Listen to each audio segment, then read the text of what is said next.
A narrativa. Embora os deuses desempenhem papéis importantes em Gilgamesh, pelo menos nas últimas versões do poema a epopeia parece ter sido uma obra tão secular quanto a Odisseia. Mesmo contendo elementos quase religiosos, como as lamentações pelos mortos e as composições formalizadas sobre a sabedoria, não há indício de que fosse recitada em rituais religiosos, como acontecia com o grande poema babilônico sobre a criação, o Enuma Elish. Gilgamesh é uma narrativa secular, dividida em episódios vagamente relacionados, que cobrem os eventos mais importantes da vida do herói. Estes poemas não atribuem a Gilgamesh um nascimento fantástico ou lendas de infância, como aquelas dos heróis folclóricos. Quando a história começa, ele já é um homem maduro e supera todos os outros em beleza, força nos desejos insatisfeitos de sua natureza semidivina, uma natureza que não lhe deixa rivais no amor ou na guerra. Ao mesmo tempo, é possuidor de uma energia demoníaca que exaure seus súditos. Estes são obrigados a invocar a ajuda dos deuses, e o primeiro episódio descreve como conseguem arranjar-lhe um companheiro que é seu oposto. Trata-se de Enkidu, o homem natural, criado entre os animais selvagens e rápido como uma gazela. Enkidu acaba sendo seduzido por uma meretriz da cidade, e a perda da inocência representa um passo irreversível para a domesticação de seu espírito selvagem. Os animais passam a rejeitá-lo, e ele gradualmente se deixa civilizar, aprendendo a vestir-se, a comer comida humana, a pastorear, a guerrear o lobo e o leão, até finalmente chegar à grande cidade de Uruk. Ele não torna a pensar em sua antiga vida de liberdade até seus momentos finais, no leito de morte, quando é dominado por um sentimento de dor e de arrependimento que faz com que amaldiçoe todos os educadores. Esta é a história da queda contada ao contrário, uma feliz culpa despojada do desenvolvimento trágico, mas é também uma alegoria dos estágios por meio dos quais o homem atinge a civilização, partindo da selvageria, passando pelo pastoreio, até finalmente chegar à vida urbana. Chegou-se até mesmo a afirmar que esta história provava que os babilônios eram evolucionistas sociais. Recentemente, o professor G.S. Kirk fez uma interessante tentativa de interpretar Enkidu, seu nascimento, sua sedução e sua luta com Gilgamesh, à luz do estruturalismo de Levi Strauss, tendo Enkidu como símbolo da natureza em oposição a Gilgamesh como representante da cultura.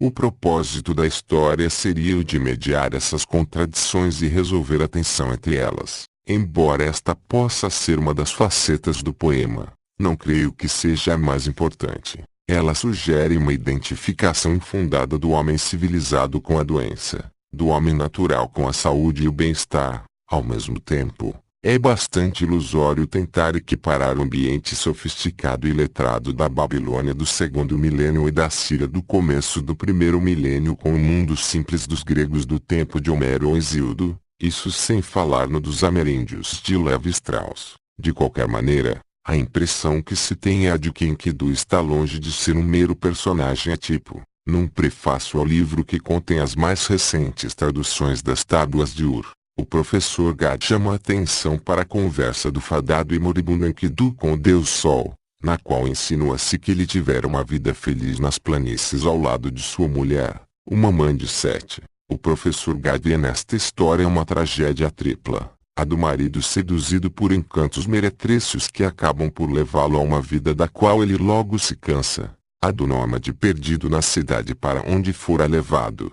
E, finalmente, a do nobre selvagem tentado por uma mulher que lhe transmite um tipo de conhecimento que só lhe trará infortúnios. A grande amizade entre Gilgamesh e Enkidu, que tem início com uma luta corpo a corpo em Uruk, é o elo que liga todos os episódios da história. Até mesmo em sonho, antes de vir a conhecer Enkidu, Gilgamesh se sentia atraído por ele como pelo amor de uma mulher. Após o encontro entre os dois, Enkidu torna-se um irmão mais moço, um amigo querido, embora os poemas sumérios, que não fazem nenhuma referência ao passado de Enkidu, deem mais ênfase à relação entre servo e senhor. É Enkidu quem traz notícias sobre a misteriosa floresta de cedros e seu terrível sentinela. com quem eles se verão face a face no encontro que é o tema do segundo episódio. A jornada na floresta e a batalha daí resultante podem ser lidas em diferentes planos de realidade,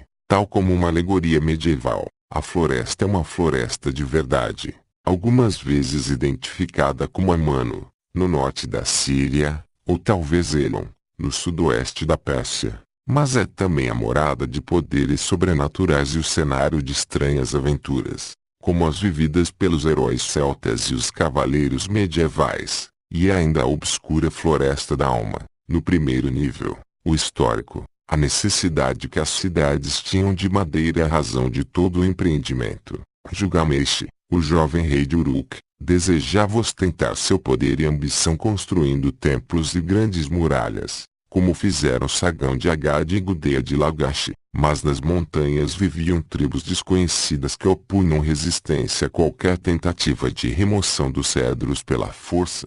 Era preciso lutar para que a valiosa mercadoria pudesse ser embarcada para Uruk, e na batalha os deuses das tribos da floresta lutavam por trás de seu próprio povo. Era, portanto, essencial recrutar contra eles um dos grandes deuses da Mesopotâmia, usando sua mágica superior contra a mágica do inimigo. Shamash acede, em face da promessa de um novo templo a ser erigido em sua honra, e concede sua proteção especial ao empreendimento. Entre os terrores da montanha estavam os vulcões e os terremotos. Há uma falha geológica que atravessa a Anatólia e a Armênia, e é provável que os vulcões da área ainda estivessem ativos por volta do terceiro milênio a graus Celsius. Um fato que acrescenta interesse é a acurada descrição de um vulcão em erupção contida num dos sonhos de Gilgamesh na Montanha dos Cedros. No segundo nível, este episódio é uma aventura. Dois jovens heróis partem em busca de fama,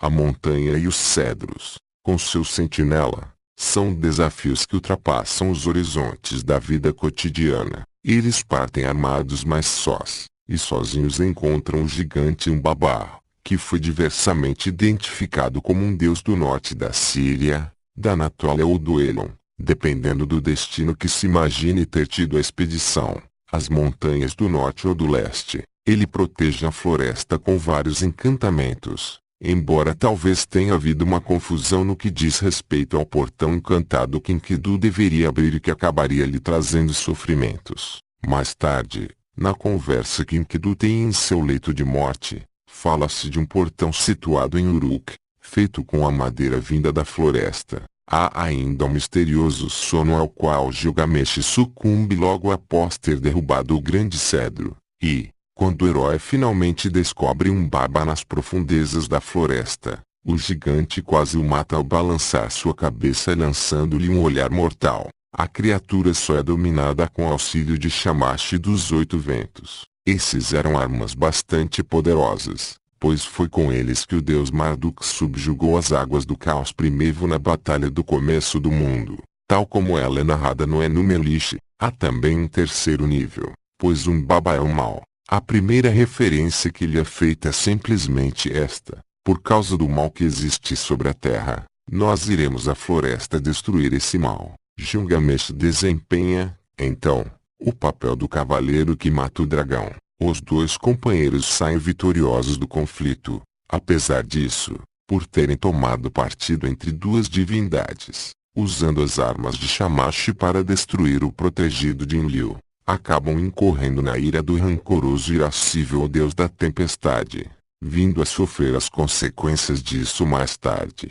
Realmente, visto de determinado ângulo, todo o episódio da floresta não é senão uma cruel armadilha de Enlil para destruir Gilgamesh e Enkidu. A floresta é a terra dos vivos, ou simplesmente a terra, que fica em alguma parte para além dos limites do mundo e da realidade terrestres. No meio dessa terra está a montanha, que é ao mesmo tempo a moradia dos deuses e o mundo inferior, o lugar de onde vêm os sonhos. Mas a floresta está também relacionada ao Jardim do Sol, onde Gilgamesh acaba entrando numa jornada futura e onde reencontra, não em sonho, mas face a face, o grande deus Sol, pois a terra pertencia a Shamash, a floresta estranhamente familiar, assim como seu sentinela. vereis um vale semelhante a um grande canal e no meio desse vale uma grande árvore cujos galhos têm pontas mais verdes do que o mais verde dos pinheiros, e sob essa árvore encontra-se uma fonte. São estas as instruções que Sinon recebe do sentinela da floresta em suas peregrinações através do mundo e de sua imensidão. Tal como nos diz um dos romances galeses do Mabinogion, lá ele encontrou o mais belo vale do mundo, as árvores da mesma altura, e havia um rio correndo através do vale com um caminho que seguia a sua margem. Embora isto seja um texto galês do século XII, ela descreve o que Gilgamesh e Enkidu viram ao entrar na floresta de cedros, o cedro em frente à montanha, a clareira coberta de mato verde, a estrada larga e fácil de percorrer. No relato, o sentinela da floresta tinha poder sobre os animais que pastavam ao seu redor na clareira. O sentinela da floresta de cedros do poema semítico conseguia ouvir uma novilha se mexer a 60 léguas de distância. Um baba é o perpétuo monstro pastor, como o horrível homem da clava que Sinon, o cavaleiro verde do poema setentrional, encontram em suas aventuras. É uma divindade da natureza selvagem que, como as próprias florestas, os séculos não conseguem mudar. No poema sumério, contudo, ele tem ainda um aspecto ígneo, talvez relacionado aos vulcões. Após o episódio da floresta, concluído com aparente sucesso, vem o grande ato de glorificação de Gilgamesh, o rei, paramentado, com coroa e manto, quase tão belo quanto um deus. O herói lembra Ulisses depois de sua penosa aventura no mar, quando Atena dotou-o de beleza divina. Neste momento a deusa Star o vê e passa a desejá-lo apaixonadamente. Tenta seduzi-lo com promessas tentadoras, após o que vem uma notável passagem. A deusa é insultada por um desdenhoso mortal. Há algo aqui do orgulhoso Hipólito, ou de Picus Circe em Ovídio, ou de Anquises, o menino pastor do Monte Ida, que no hino homérico foi, para sua desgraça, seduzido por Afrodite, pois aquele que se deita com uma deusa mortal perde para sempre a sua força e vigor. Gilgamesh então acusa Star, lembrando-a do miserável destino reservado a seus infelizes amantes do passado, um deles tendo sobrevivido como um pássaro com a asa quebrada, outro como um lobo, e um terceiro como uma toupeira cega, pois Star tinha os poderes de Circe. Estes acontecimentos bem poderiam ter feito parte de uma metamorfose babilônica. A seguir vem a morte do touro do céu, um monstro que personifica há cerca de 7 anos enviada pela deusa como castigo por ter sido rejeitada por Gilgamesh. Anu a princípio se recusa a criar o touro. Quando, porém, a enfurecido Star ameaça por abaixo os portões do inferno e trazer os mortos para comerem com os vivos, ele aquece, pois não se trata de uma simples ameaça, já que, como nos narra um outro poema, o episódio realmente se concretizou. O feito acrobático por meio do qual o touro é o morto assemelha-se aos executados nas touradas de Creta. O desastre chega através da Ubris, Enkidu se recusar a atender o pedido de clemência de Umbaba e insultar Star. Gilgamesh parece menos culpado desse pecado, pois ele se comovera com as súplicas de Umbaba, embora tivesse permitido, depois de terem matado o touro, que os jovens que se juntaram ao seu redor para admirá-lo gritassem: Gilgamesh é o mais glorioso dos heróis, Gilgamesh é o mais eminente entre os homens. Por isso, a vingança divina recai primeiro sobre Enkidu. Ele é avisado em sonho, vê os deuses reunidos em conselho, e ouvimos retumbar a ominosa pergunta: por que estão reunidos os grandes deuses? Anu declara sua imparcialidade. Como convém a um personagem tão majestoso e distante, um dos dois tem de morrer. Shamash vem em defesa de ambos, mas a contenda entre Shamash e Enlil, como a existente entre o sol e a tempestade, torna a irromper, e Shamash só pode salvar um deles, Gilgamesh, seu protegido. Enkidu tem de morrer. À noite, Enkidu tem uma visão da morte. Esta visão é uma de nossas principais fontes de conhecimento acerca do que era a vida após a morte para os babilônios. Uma outra fonte é o poema sumério independente Enkidu e o mundo inferior e suas traduções acadianas, que foram incorporadas à epopeia de Gilgamesh na 12ª tábua da Recensião Ninivita. Enkidu desce vivo ao mundo inferior para trazer de volta um misterioso tambor e sua baqueta, talvez objetos xamanísticos, que Gilgamesh havia lhe deixado cair. Apesar dos avisos, ele quebra todos os tabus e é preso, pois o rei do mundo inferior o pega, mas um buraco é feito na crosta da terra para que ele, ou seu espírito, possa retornar e descrever o que viu. Com a morte de Enkidu, ultrapassamos a metade da história. O companheirismo é interrompido e Gilgamesh fica só. Depois de experimentar as alegrias de uma amizade quase perfeita, ele tem de aprender a viver sem ela. Mas isso é exigir demais. O conhecimento de que a morte é inevitável servia antes como um desafio a empreendimentos audazes e ações vitoriosas, mas agora estultifica a ação e traz consigo um novo sentimento, o da derrota. O grande rei é, no final das contas, um mortal comum. No meio desta crise ele relembra seus antepassados, e especialmente o Utnapishtim,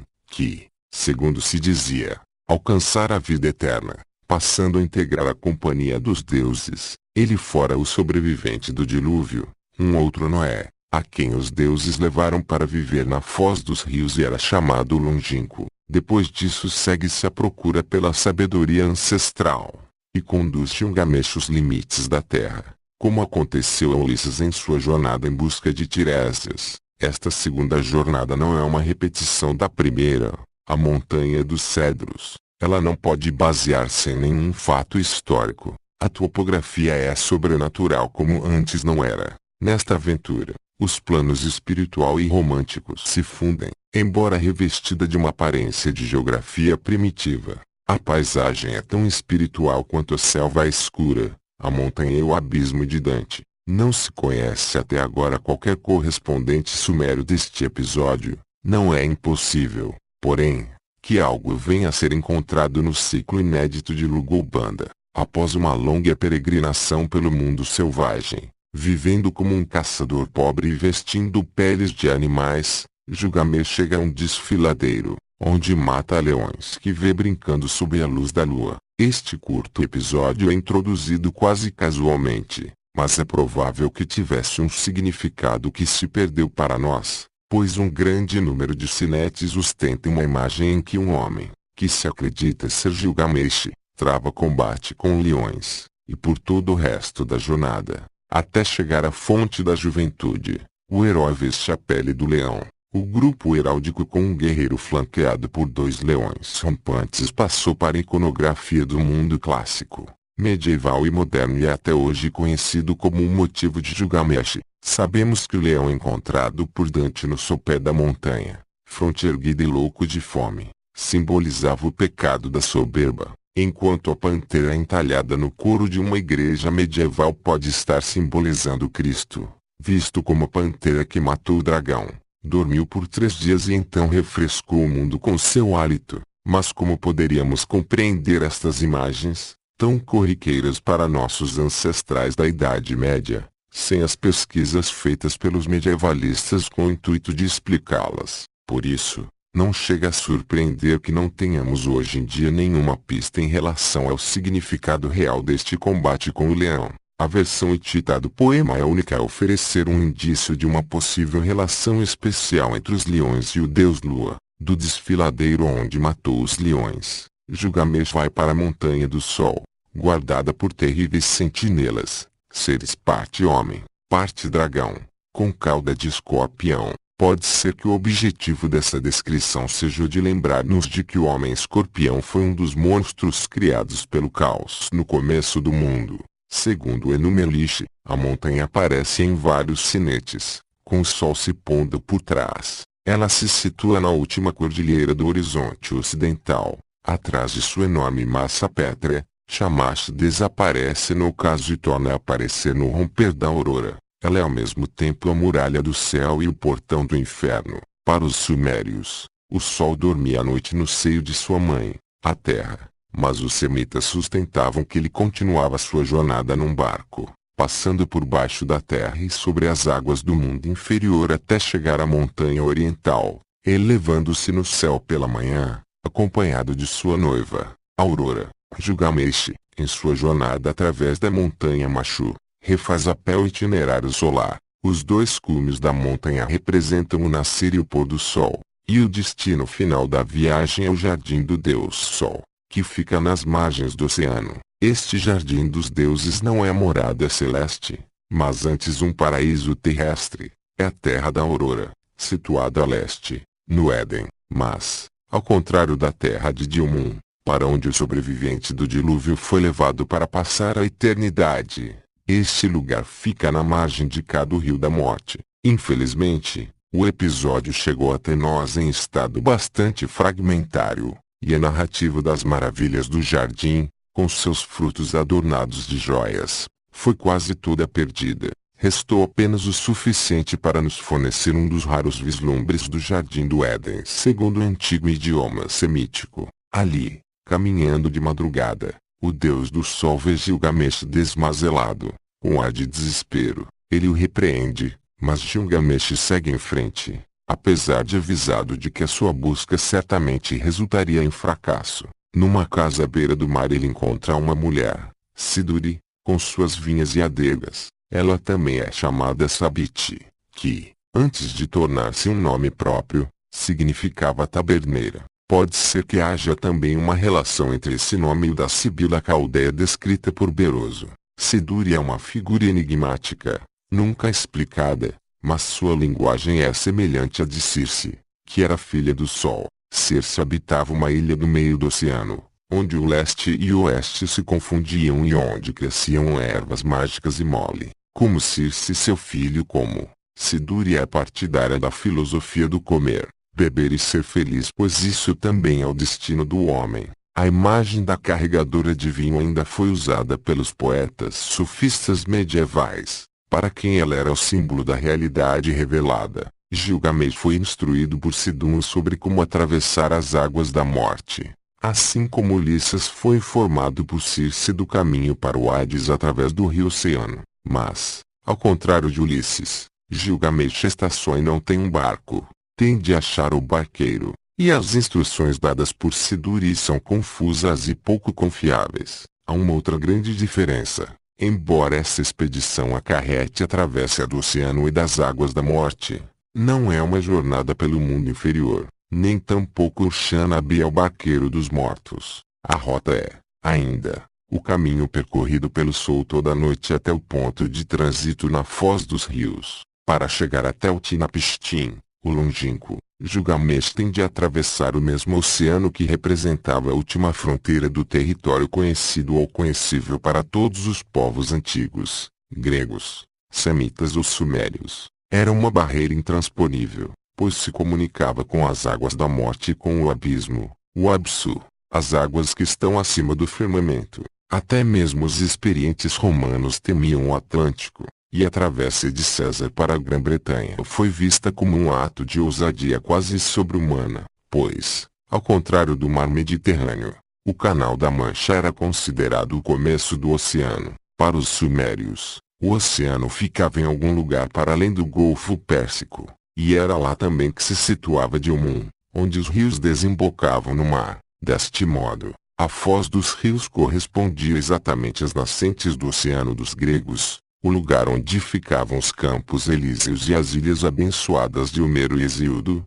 em direção à noite, no longínquo ocidente, nas suaves campinas, entre as flores da primavera. O Dilmun, como o paraíso grego, não era para os mortais comuns. O Utnapishtim não morreu, mas foi escolhido para viver lá para sempre. Assim como Menelau entre os heróis gregos, que foi enviado às planícies elíseas no fim do mundo para se juntar ao ruivo Radamanto, na terra onde a vida é mais fácil para os homens, onde não há neve, onde o vento é sempre suave e onde nunca chove, onde, dia após dia, a brisa melodiosa do vento oeste chega do oceano para refrescar sua gente. Há uma descrição muito antiga de Dilmun, escrita numa tábua de Nippur. Segundo este registro, no começo do mundo, quando o trabalho da criação havia apenas começado, Dilmun era um lugar onde não se ouvia o grasnido do corvo. A ave da morte não lançava o grito da morte, o leão não devorava, o lobo não lacerava a ovelha, A pomba não pranteava. Não havia viúvas, doenças, velhice ou lamentação. Apesar da publicação recente de escritos inéditos, nossos textos ainda são bastante problemáticos na parte da obra que descreve o encontro de Gilgamesh com o barqueiro e a partida de ambos em viagem. Alguns sinetes mostram duas figuras humanas, que podem ser Gilgamesh e Urshanabi, navegando em um barco com proa em forma de serpente. Esta proa pode ser a explicação para a serpente mencionada quando do encontro de Gilgamesh com o barqueiro. Mas a natureza dos objetos de pedra que Gilgamesh imprudentemente despedaça permanece um mistério. Tudo o que pode ser dito a respeito deles é que sua destruição tornou necessário o uso de varas para a propulsão do barco e que eles estavam de alguma maneira relacionados a asas ou seres ou figuras aladas. Mas, no mais, eles conservam até o presente a maior parte de seu mistério. Como afirmou o professor Gad num ensaio escrito em 1966 sobre os novos textos, o encontro de Gilgamesh com Utnapishtim, o longínquo, começa com uma daquelas composições literárias sobre a sabedoria, que, tal como a exortação à vida de prazer e despreocupação pregada por Siduri, parece ter como objetivo reconciliar o homem com o seu destino na Terra. Embora tenha um tom pessimista, segue-se o relato do dilúvio por Utnapishtim. Esta é a mais bem preservada de todas as tábuas da versão assíria, com mais de 300 versos ainda conservados. Já fiz menção a outras versões mais antigas não relacionadas a Gilgamesh, o dilúvio sumério, em que Sudra desempenha o papel de Noé ou Utnapishtim, e o Atrasis babilônico. Há notáveis semelhanças entre a história narrada no Gênesis e a da tábua de Gilgamesh, mas há também diferenças surpreendentes. O Gênesis não menciona o nome da cidade, mas as outras versões apontam Shuruppak, atual Fará, uma das primeiras cidades-estados sumérias a conquistar uma posição hegemônica. A narrativa da 11ª tábua começa com um conselho realizado entre os deuses. Tais conselhos nunca pressagiavam nada de bom para os mortais, e este não foge à regra. Não é dada nenhuma explicação do motivo imediato que levou os deuses a optar pela destruição da humanidade. Ele devia ser semelhante ao do Gênesis. A terra estava corrupta diante de Deus, e cheia de violência, pois mais adiante no texto fala-se em infligir ao pecador o seu pecado. Na história suméria, a narrativa do dilúvio segue-se as da criação do homem, dos vegetais e dos animais, da instituição da monarquia e do estabelecimento da maneira correta de cultuar os deuses.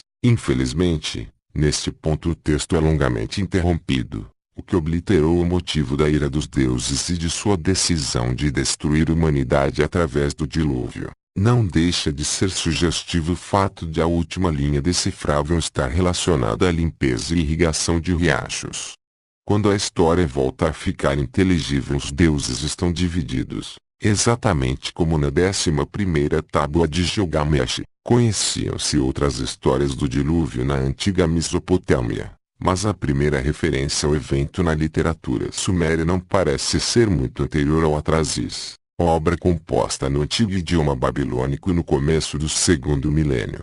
Neste poema a enchente se segue à pestilência, a fome e a seca, cada uma delas ideada para exterminar a raça humana. Na edição definitiva de W. G. Lambert A. R. Millard, encontramos estes versos. 1200 anos não haviam ainda se passado quando a terra se estendeu e o povo se multiplicou. A terra bramia como um touro. O tumulto dos homens perturbou Deus. Enlil ouviu o barulho que faziam. A descrição do dilúvio na tábua 3 tem tanta coisa em comum com a linguagem da tábua 11 de Gilgamesh que esta última parece ter tomado a primeira como modelo, ou melhor, deve ter se utilizado de uma recensão perdida, compilada no período babilônico médio. No dilúvio de Gilgamesh, Ishtar e Enlil são, como sempre, os advogados da destruição. Ishtar fala, talvez na qualidade de deusa da guerra, mas é Enlil quem prevalece na escolha da tempestade como arma. Apenas em sua superior sabedoria, não se manifestou. Talvez nem estivesse presente, mas, sagaz, cuidou para que pelo menos um da raça dos homens sobrevivesse. A terrível devastação estarreceu até mesmo os deuses, pois Enlil o convocou para ajudá-lo não apenas os horrores da tempestade, mas também os Anunnaki, deuses do mundo inferior, cujos raios dançavam por sobre as águas em elevação. A descrição da tempestade é mais elaborada e impressionante do que a narrada no Gênesis, para se encontrar uma linguagem comparável à descrição da nuvem negra que se aproxima vinda do horizonte, dentro da qual os trovões retumbam anunciando a aproximação do Deus da tempestade. É preciso recorrer aos Salmos. A escuridão estava sob seus pés, e ele cavalgou um querubim e voou. Sim, voou sobre as asas do vento.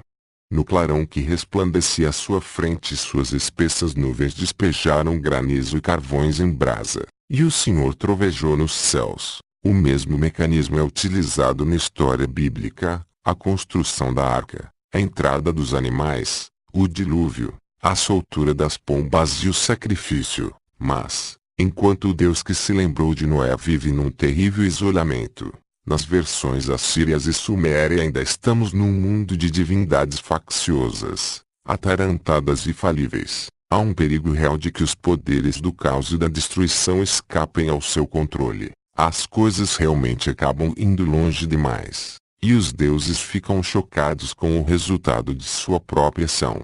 Mas nada mostra com mais clareza a diferença de objetivo e perspectiva dessas histórias do que sua conclusão. No lugar da promessa solene feita por Deus a Noé, enquanto a terra durar, a semeadura e a colheita, o frio e o calor, o verão e o inverno, o dia e a noite não mais cessarão.